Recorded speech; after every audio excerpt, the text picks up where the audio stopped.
K-팝, K-드라마 열풍과 함께 세계인의 입맛까지 사로잡은 것 바로 K-푸드인데요.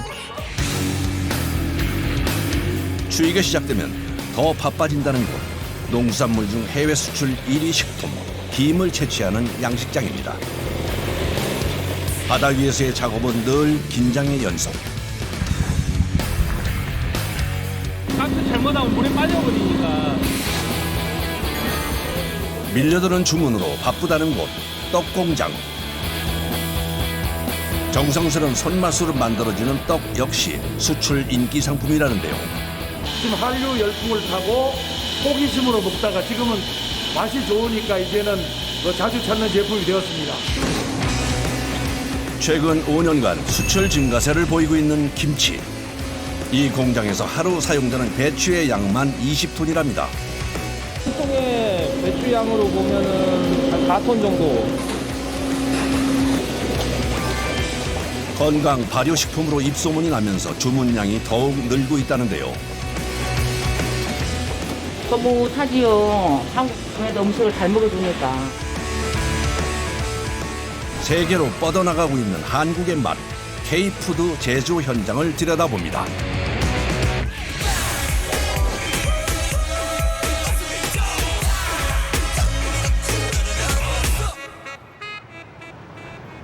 충남 서산의 한 농장. 제철 맞은 과일, 딸기 수확이 한창입니다. 빨간 빛깔이 먹음직스러워 보이는데요. 수출용 딸기입니다. 아랍에미레이트도 가고요. 두바이도 가고요. 그다음에 인도네시아도 가고요. 또 태국, 홍콩, 호주 뭐 다양하게 갑니다. K-베리로 불리며 고급 과일로 사랑받고 있다는 딸기. 수출용은 수확 방법이 다르답니다. 이제 수출 나가야 되니까 이렇게 꼭지 있게 따야 돼요. 신선도를 위해 꼭지 부분을 살려서 수확한다는군요. 가공식품과 달리 생물 상태 그대로 수출되는 과일은 고려해야 할 조건이 많습니다. 덜 익은 딸기를 수확하는 것도 조건을 맞추기 위해서랍니다. 가다가 다 익습니다. 그 나라 온도가 얼마인가, 기후가 어떤가를 봐서 딸기를 수확을 합니다. 기후에 따라 익힘 정도가 다른 딸기를 수확한답니다. 하지만 가장 중요한 건 역시 맛. 설탕 절이 가라. 해외에서도 사랑받는 한국 딸기의 비결은 10브릭스 이상의 높은 당도에 있는데요. 그러니까 이 맛에 이제 외국인들이 이제 우리나라 딸기를 선호를 하는 거예요. 먼 길 떠나야 하는 딸기. 수송 과정에서 상하지 않도록 포장하는 것도 중요합니다. 굉장히 비싼 딸기입니다. 100당 한 3만 원 정도. 정성스레 수확한 딸기는 항공편을 통해 미국으로 건너갈 예정이랍니다.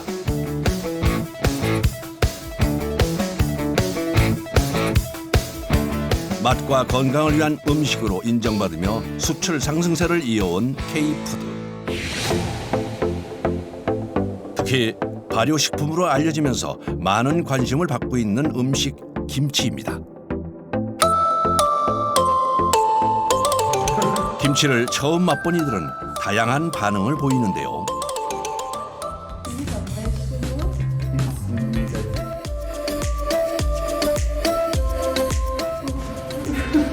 Okay, I've tried this.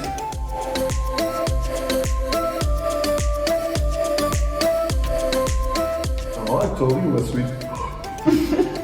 처음 느껴보는 매운맛. Shit, I told you that one.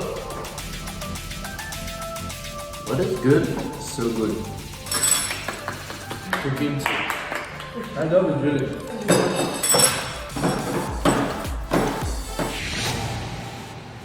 육외국에 수출되는 김치를 만들고 있다는 충북 청주의 공장. 선별이 끝난 배추를 보관하는 창고인데요. 아, 여기 총 한 800평 정도 됩니다. 가득 쌓여 있는 이 상자들이 전부 배추랍니다. 괴산 쪽에 충북 쪽에서 수확한 배추입니다. 전체 다 넣으면은 저희 공장에서 한 달 사용할 물량입니다. 그러니까 전체적으로 한 100톤 정도 되는 거죠. 계약 재배를 통해 농가에서 직접 공수해온 배추는 저온 저장 창고에 보관했다 김치로 만들어집니다.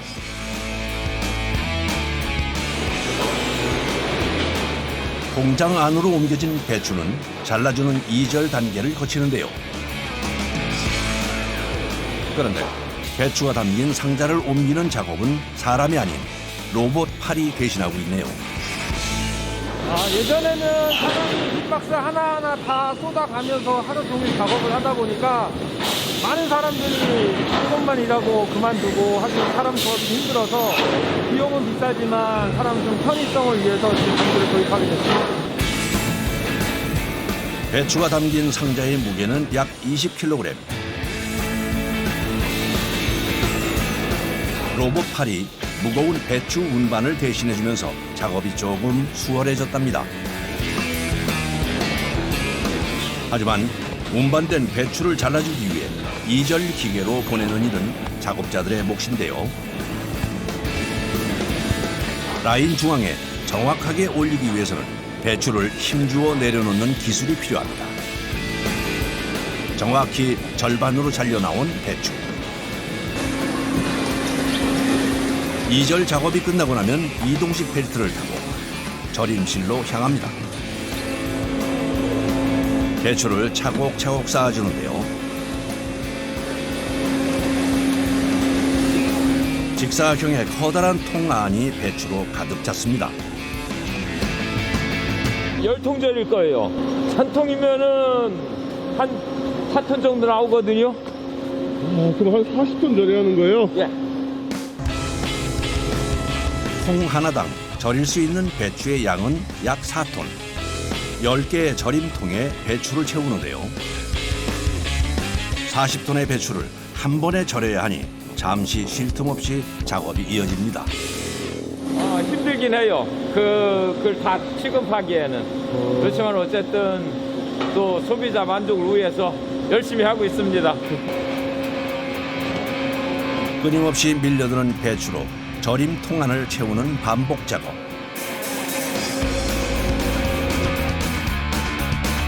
열 개의 통을 모두 채우고 나야 절임 작업이 시작됩니다.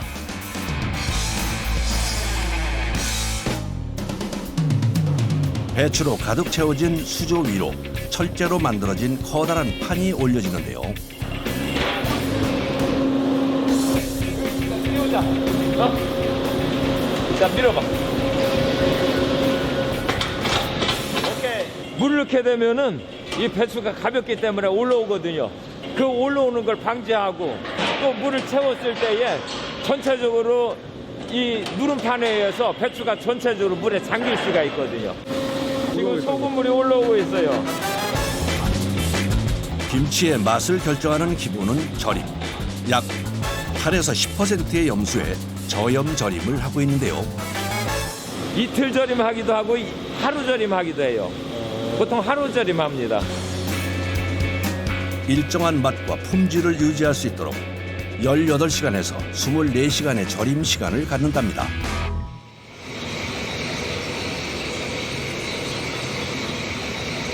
배추가 절여지는 동안 양념을 만드는 공정이 이어집니다. 커다란 소단에서 끓고 있는 것, 젓갈인데요. 젓갈을 한번 달여서 그 젓갈에 있던 미생물들이나 이런 거를 제어하기 위해서 한 번 더 달입니다. 수출 식품의 위생 조건을 맞추기 위해 끓여서 사용한답니다. 맛의 풍미를 더 가해주고요. 미생물적으로 좀 더 안전합니다.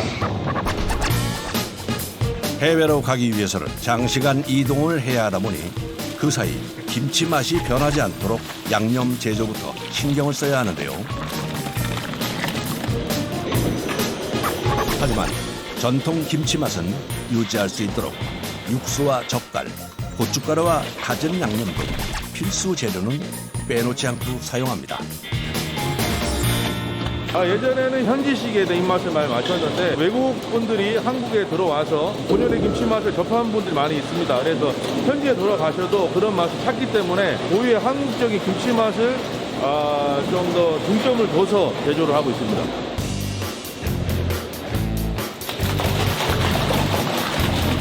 맵고 짠 농도만 조절할 뿐 한국 김치 맛을 제대로 느낄 수 있도록 만들고 있답니다.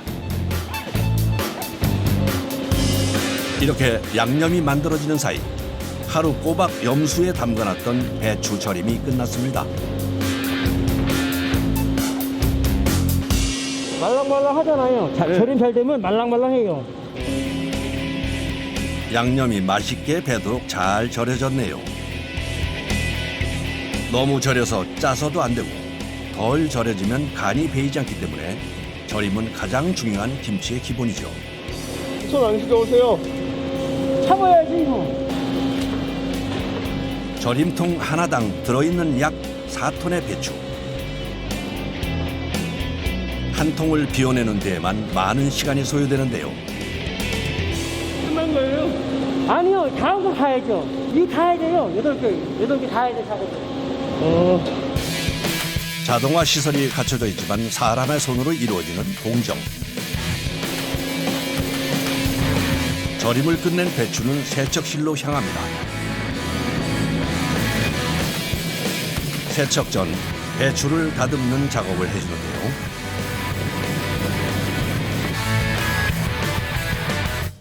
여기서는 배추를 정선해요. 집에서 김장할 때랑 똑같이 깨끗하게 정선하고 있어요.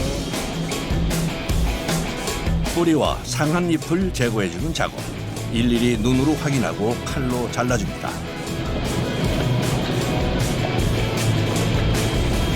끊임없이 밀려드는 배추. 쉴 틈 없이 작업이 반복됩니다. 내가 쓰면 남이 하나를 더 잘라야 되잖아요. 내가 할 걸 남이 해야지. 손질이 끝난 배추는 세척 단계에 들어가는데요. 최대한 위생적인 김치를 만들기 위해 세척은 여러 단계에 걸쳐 이루어집니다. 총 4번 하고 있습니다. 최대한 이물하고 미생물이나 이런 부분을 제거하기 위해서 세척을 최대한 많이 하고 있습니다. 식품의 해외 수출을 위한 기본은 위생. 버블 세척기로 1차 세척이 끝난 후 2차에서 4차까지 기계 세척을 통해 이물질이 나오지 않도록 여러 번 세척하는 과정을 거칩니다. 하지만 마무리는 작업자의 손으로 해주는데요. 흔들어서 씻는 거예요. 이렇게 씻어 깨끗이 최종적으로 이거 좀 떨어진 거 걸러내고 흔들어서 씻는 거예요. 이렇게. 식품 수출의 경우 까다로운 허가 절차를 통과해야 하는데요. 서류 심사와 몇 번에 걸친 실사를 받고 나서야 수출길에 오를 자격이 생긴다는군요. 세척이 끝난 배추는 물기를 뺀 후 양념실로 옮겨집니다. 양념을 바로 하게 되면 배추 사이사이에 들어있는 수분기가 같이 포함이 되기 때문에 양념이나 이런 게 다 묽어질 수 있어서 칼수를 거친 후에 양념을 받습니다. 김치의 맛은 정성에서 나온다는 말이 있듯 모든 공정에서 사람의 손을 필요로 하는데요. 탈소를 끝낸 배추가 향하는 곳, 가장 많은 손이 필요한 혼합실입니다.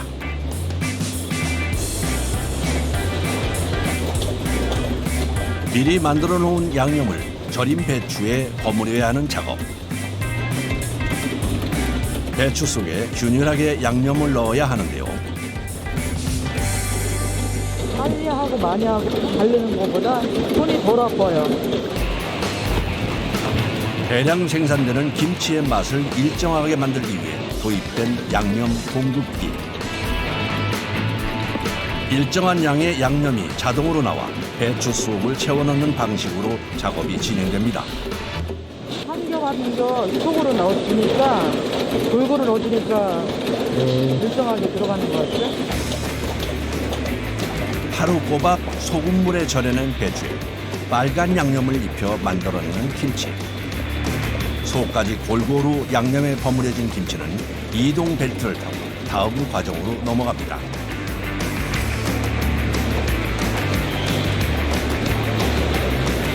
김치는 최대한 발효가 느리게 될 수 있도록 진공 포장 후 낮은 온도에서 보관한 다음 출과가 됩니다.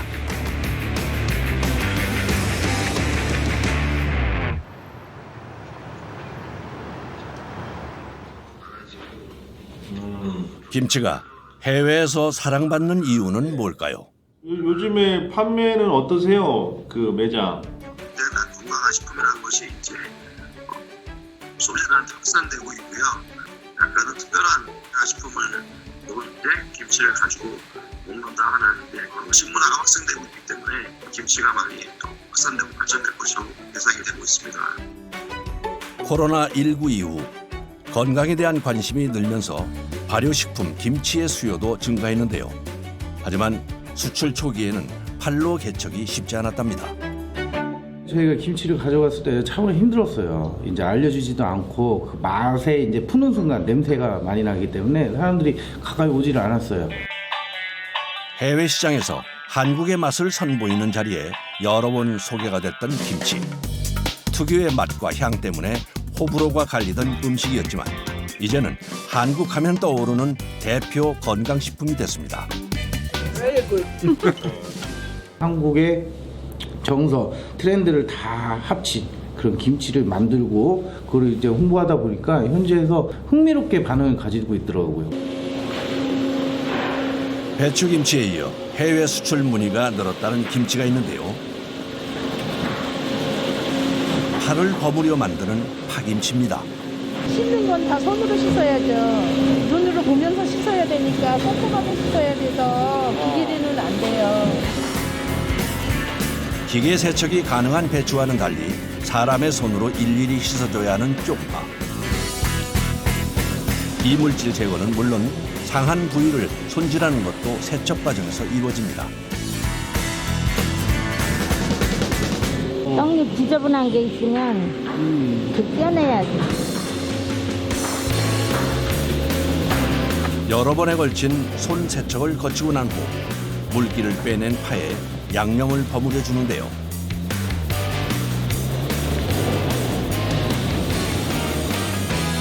저희가 작년 4월에 이렇게 해서 체험 그 홍보 행사를 했었는데 가장 반응이 좋았던 게 갓김치, 독일 기준에서 일단 파김치.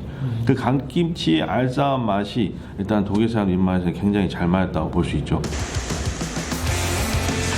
맛과 향이 더 강한 김치 종류에 관심을 보이면서 수출 물량도 늘어났답니다.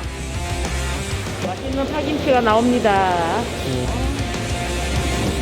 싱싱한 쪽파에 매콤한 양념을 버무려주면 완성되는 파김치.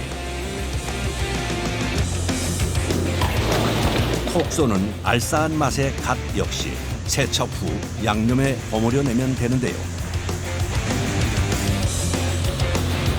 해외에서도 인기라는 정성 담긴 김치.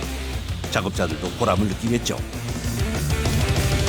지금 뭐 외국 사람, 한국 사람보다 더 잘 먹어요. 거뭇하지요. 한국에도 음식을 잘 먹어주니까. 미국과 독일에 이어 네덜란드, 베트남, 호주, 일본까지 6개국으로 뻗어나가고 있다는 한국의 맛 김치. 앞으로도 더 많은 이들의 입맛을 사로잡길 기대해 봅니다. 많은 사람들이 고생하면서 정성스럽게 만든 김치가 해외 수출도 많이 나가기 때문에 아주 기분이 좋고 뿌듯합니다.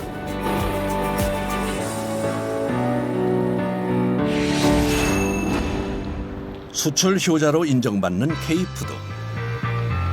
다양한 종류 중에서도 쌀을 가공한 식품의 수출량이 늘고 있는데요.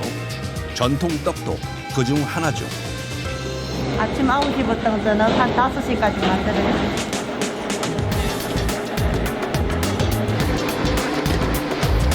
쫄깃한 찹쌀 반죽에 달콤한 팥소와 고소한 보물을 묻혀 빚어낸 떡.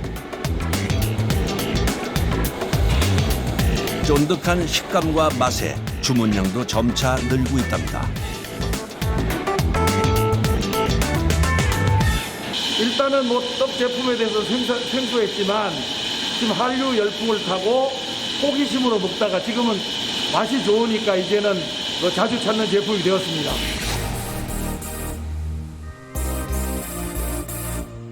떡을 처음 맛본 이들의 반응은 어떨까요? Choknat. When you bite the whole mochi as a whole, parang there's a burst of sweetness inside the mochi. 경기도 부천의 한 공장.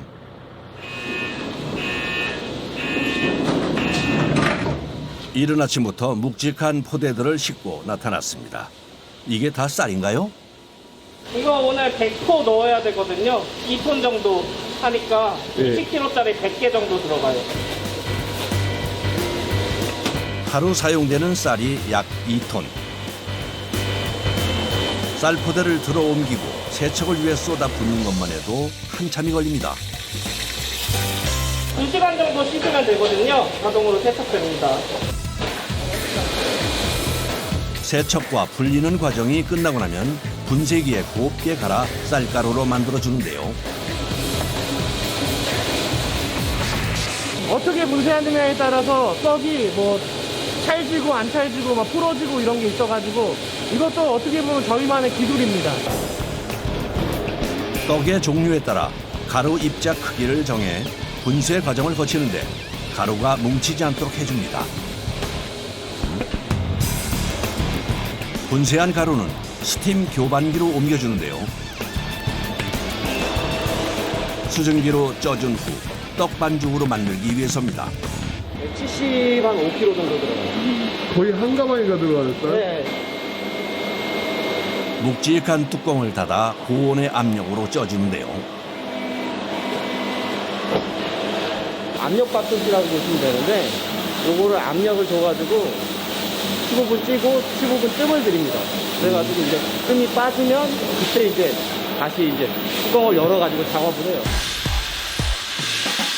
15분 동안 압력으로 찌고 뜸을 들이고 나면 쫄깃한 떡으로 만들 차례. 항아를 찢듯 반복적으로 떡을 치대 반죽을 만들어주는데요. 보기만 해도 쫄깃함이 느껴지네요. 그래서 치대기 때문에 굉장히 찰진 반죽을 만들 수가 있어요.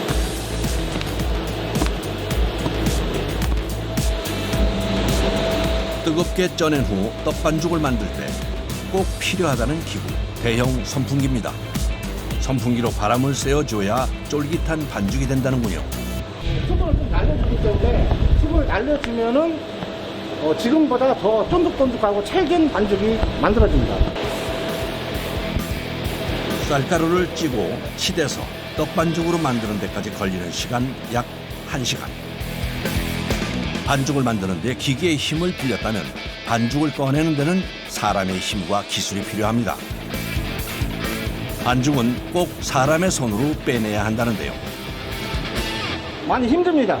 차기가 좋기 때문에 손으로 빼지 않으면 나오지 않기 때문에 어거지로 빼야 되기 때문에 많이 힘듭니다. 약 75kg의 쌀가루를 쪄서 만든 떡반죽. 일정한 양으로 통에 담는 과정이 반복됩니다.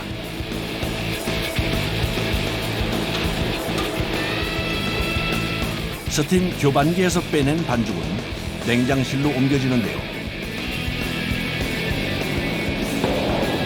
반죽을 식혀줘야 떡으로 빚을 수 있기 때문이랍니다.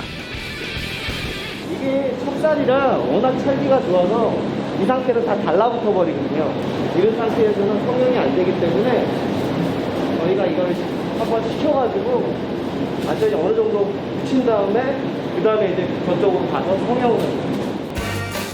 상온에서 떡을 식히게 되면 반죽이 굳어버릴 수 있어 냉장실에서 식혀준답니다. 스팀 교반기에는 또 다른 떡 반죽이 만들어지고 있군요.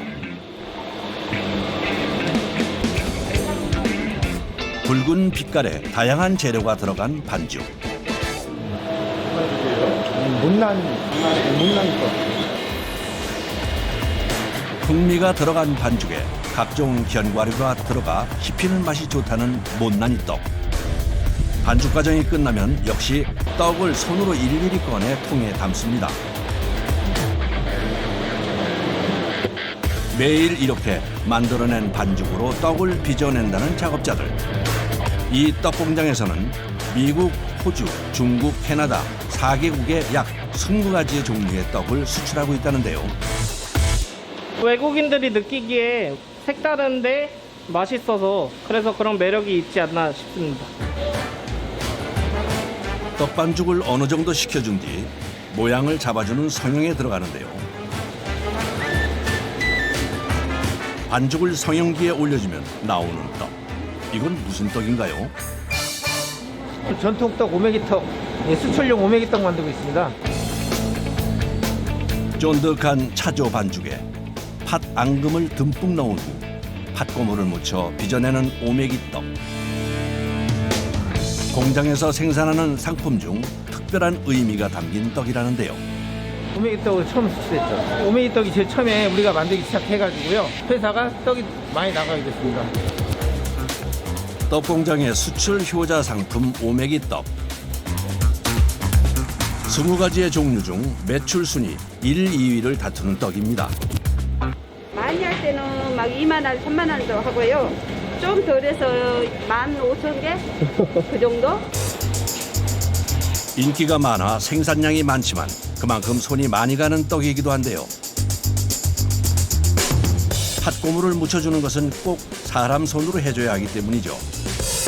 누르기 때문에. 손으로 누르기 때문에. 아프죠?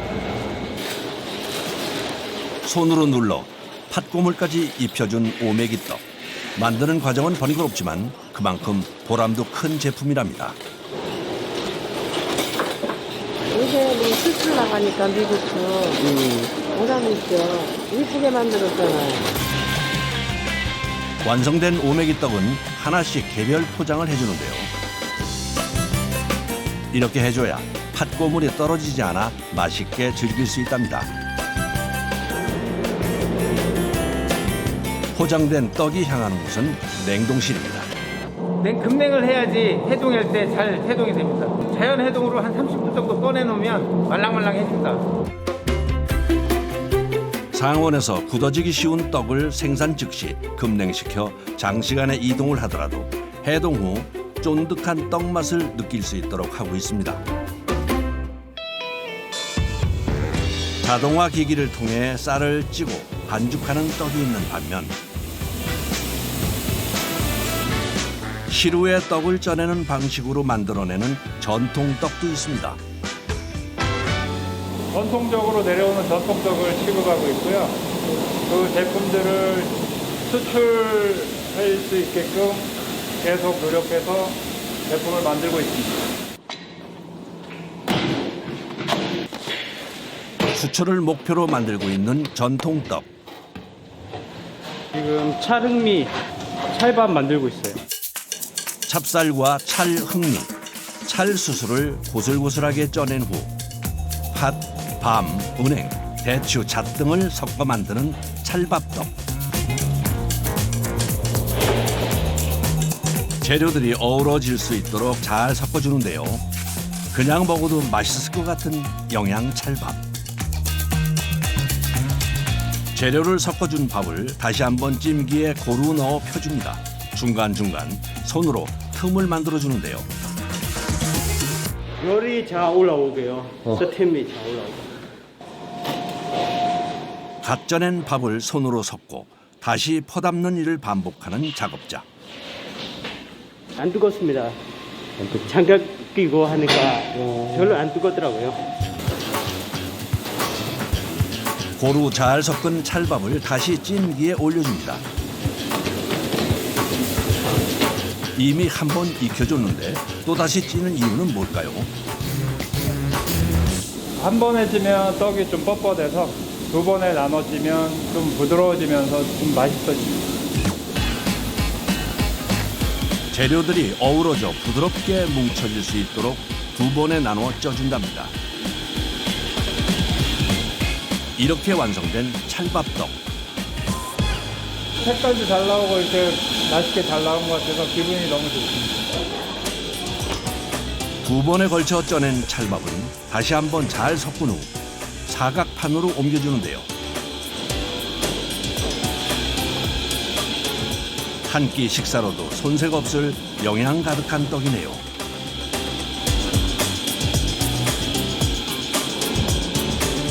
성형과 포장 작업 전 찰밥을 사각판 위에 평평하게 펴줍니다.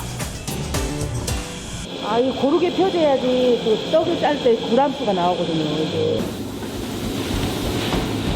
고르게 펴고 난 후에는 찰밥 위에 고소한 참기름을 발라주는데요. 아, 이게 달라붙지가 않거든요. 밖에 나갔을 때 떡을 이렇게 잘랐을 때. 다양한 곡물에 견과류까지 고루 들어간 찰밥. 해외 고객들의 입맛에도 잘 맞을 것 같은데요. 먹고 싶죠. 근데 이거 맛있어요. 한 끼에. 아까 산에 갈 때 갖고 가면요. 딱 맛있어요. 그 김에다 갖고 와서 먹으면. 맛과 영양만큼이나 포장에 가장 손이 많이 가는 것이 이 찰밥떡이랍니다. 일정한 크기로 잘라준 다음 이렇게 사탕으로 띄어서 이렇게 잘랐네.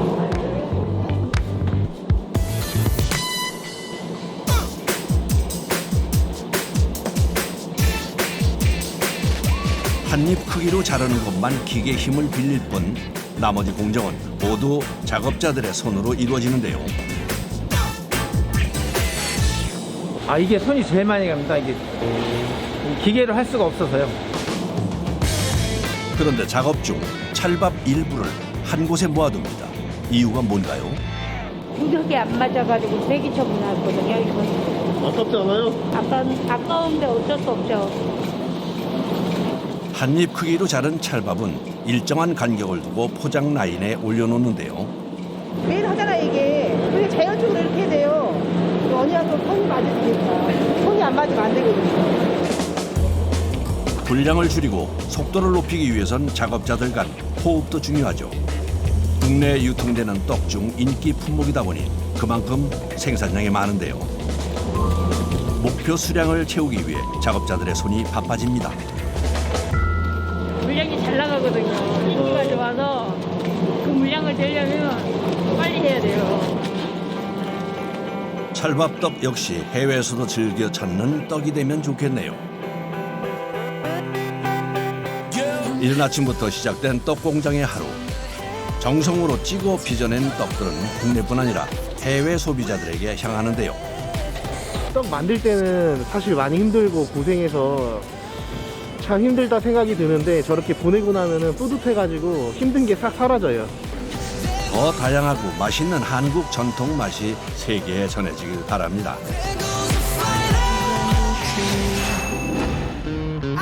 농수산물 중 수출 1위 식품이 뭔지 아시나요? 바로 김인데요.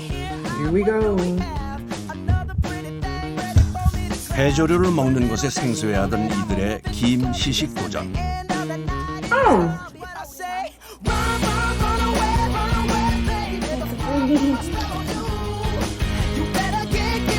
남녀노소 즐겨 먹는 김. 이른 아침부터 바쁜 하루를 시작하는 사람들이 있는데요. 좀 더 됐어 오케이. 이제 어디 가시려고 하는 거예요? 김매로 갑니다. 김매로. 추운 겨울이면 더 바빠지는 곳. 청정해역에서 농사를 짓는 김 양식장인데요. 1년간 키운 김을 수확하는 시기입니다. 물때 맞춰서 김을 채취해야 되기 때문에 육지에서 양식장까지 배로 불과 5분 거리. 완도 앞바다에 펼쳐진 김 양식장. 청정해역. 이곳에서 김이 자라고 있습니다. 저수만의 간도 차이가 많이 나요. 우리는 평균 한 6시간씩 이렇게 노출이 떠 있거든요. 완도 지역에서 주로 사용하는 지주식은 갯벌 바닥에 버팀목을 세우고 그물망을 설치해 김을 키우는 방식인데요. 조수간만의 차를 이용해 바닷물에 잠겼다 햇볕에 노출됐다를 반복하면서 김이 자랍니다. 배가 이쪽으로 가면은 너가 잡아당기고 배가 이렇게 가면 너가 잡아당기고 알았지? 간다! 작업선이 긴발을 들어 올리며 채취 작업이 시작됩니다.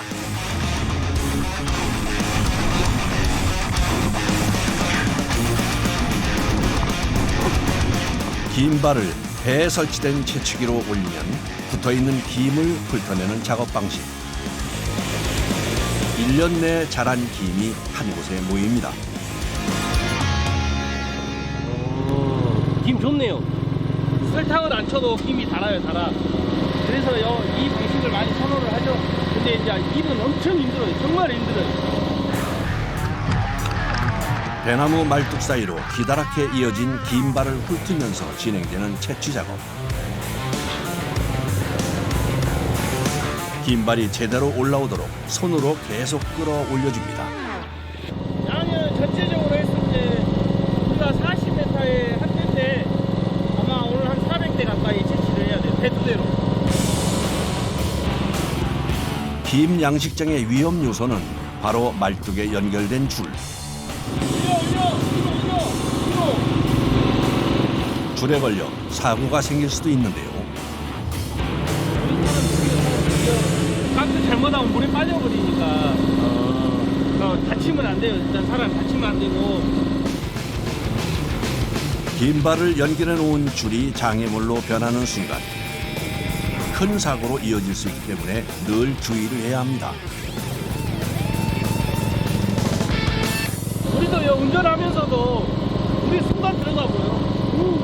그럼 이제 소리 질러야지. 하야! 해야 되고 뭐 해야지.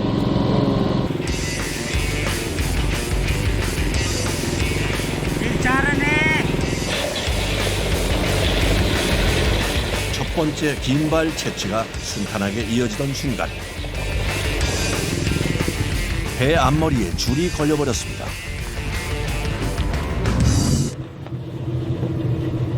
서둘러 상황을 살피는데요. 왜 그러는 거예요? 우리 뛰어가지고 이걸 빼내야지. 끊어진 줄을 수습하고 다시 이어지는 작업. 차가운 겨울바다. 추위를 이겨가며 김을 채취하는데요. 작업을 하다 보면 어느 순간 온몸은 김투성이가 됩니다. 안 힘들어요? 괜찮아요? 우리 이게 직업이라서 극한 직업이라고 생각해 본 적은 없어요. 남들이 봤을 때는 와 엄청 힘들겠다 그러지만은 우리 항상 해왔던 거라서 똑같아요. 남들 직장 출근한 거나 우리가 바다로 출근한 거나 이게 우리 직장이죠. 우리가 직장이에요. 1년 동안 지어온 바다 농사를 거둬들이는 수확의 시기. 차가운 겨울바람도 잘 자란 김을 보며 이겨냅니다. 어느새 채취한 김이 가득 쌓였습니다. 이렇게 하면은 이제 또 30일, 28일 정도에 또 채취하고 한 5번 채취하니까. 청정 해역에서 키우고 수확한 김은 가공 과정을 거쳐 수출되는데요. 채취한 김 원물은 여러 번의 세척 과정을 거쳐 이물질을 걸러낸 후 사각 틀에 펼쳐 건조를 통해 마른 김이 됩니다. 이렇게 완성된 김은 다양한 가공식품으로 만들어지게 되죠. 건강 간식으로 알려진 대표 김 가공식품. So it's actually sweet seaweed and this like the cheap honey. 바로 김 부각입니다. It's nice. 전통 부각으로 해외 수출에 성공했다는 곳을 찾았는데요. 부각 맛을 결정짓는 중요한 것 중 하나, 바로 육수인데요. 이게 다 육수 재료인가요? 김부각 만드는데 이게 육수를 넣기 위해서 육수 재료를 갖고 왔습니다. 무와 파, 양파, 다시마, 멸치를 비롯한 12가지의 재료를 넣어 2시간 이상 푹 끓여낸 육수를 사용한답니다. 중요하죠. 맛이 결정되는 거니까. 재료 본연의 맛이 우러난 육수에 찹쌀풀을 끓여줍니다. 오전에 40kg, 오후에 40kg, 80kg씩 하고 있습니다. 찹쌀을 걸쭉하게 끓여 풀을 만들어주는데요. 부드러운 풀이 완성되기 위해선 계속 저어주면서 약 2시간 정도 끓여내야 한답니다. 남원에서는 예전부터 집집마다 풀을 쏘 부각을 만들어 왔다는데요. 가을쯤에 이게 만들더라고요. 각 집에서도, 가정에서도. 그래서 마당에다가 이렇게 막 이렇게 펴놓고 이게 뭐하냐 지나가면 김부각이래. 간식으로 밥 반찬으로 즐겨 만들어 먹던 부각을 이제 해외로까지 수출하게 된 거죠. 찹쌀 풀과 육수는 잘 섞은 후 김에 발라주는데요. 어느 정도를 바르면 되는 건가요? 조금 넣으면 깨지고 마를 때 깨지고 많이 넣으면 또 안 마르고. 적당한 양의 풀을 김 위에 고르게 펴 발라야 하는 작업. 오직 사람의 손으로 해야 하는 섬세한 일인데요. 그런데 풀을 바를 때 김을 반 접어주네요. 이게 한 반쪽이면 금방 찢어지는데 한 장 이렇게 하면 반쪽 접으면 좀 덜 찢어지거든요. 풀 발랐을 때.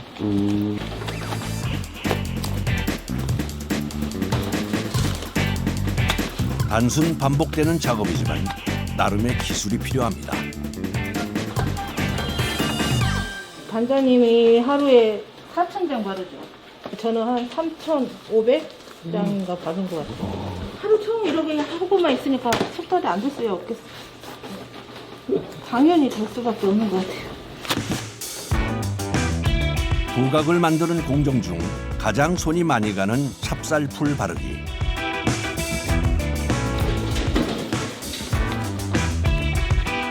하루 종일 서서 반복 작업을 하는 것이 쉽지 않을 것 같은데요. 하루 종일 서서 해야 되는 거잖아. 안심노동이라 힘들어요. 다 아프죠. 어깨, 팔, 다리. 국수 쓰시고 아파요. 먹고 살려고 해야죠. 어떡해요. 하고 일주일마다 병원 다녀요. 찹쌀풀을 바르는 속도에 따라 부각 생산량이 결정되기 때문에 힘들고 지루한 작업이지만 분주하게 손을 움직입니다.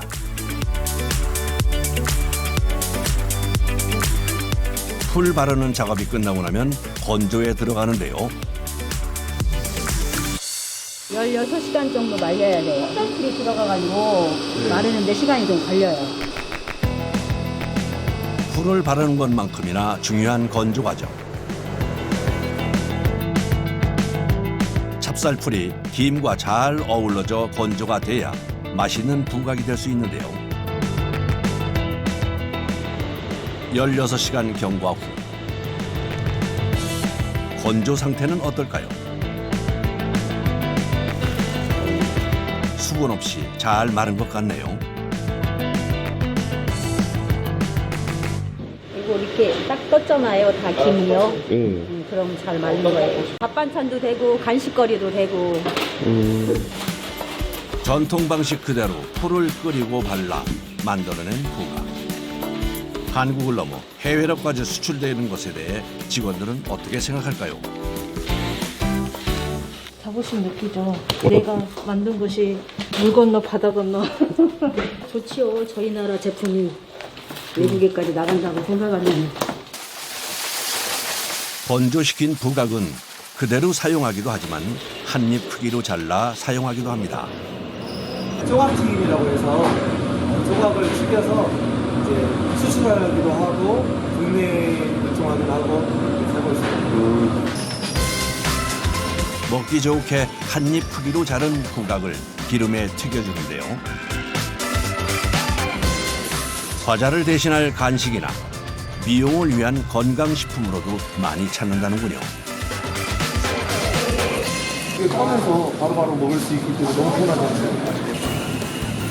바삭한 긴 부각.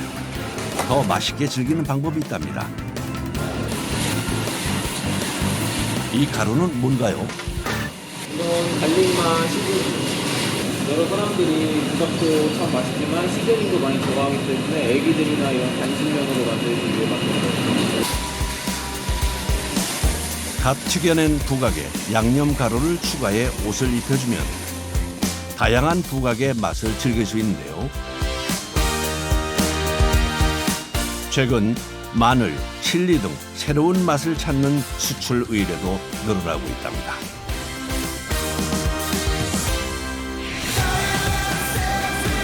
전통의 제작 방식과 맛으로 세계인의 입맛까지 사로잡은 K푸드 김부각.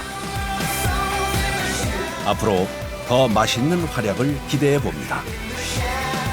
맛있게 만들어서 세계인의 입맛에 맞는 그런 맛을 만들어서 내보내고 싶습니다.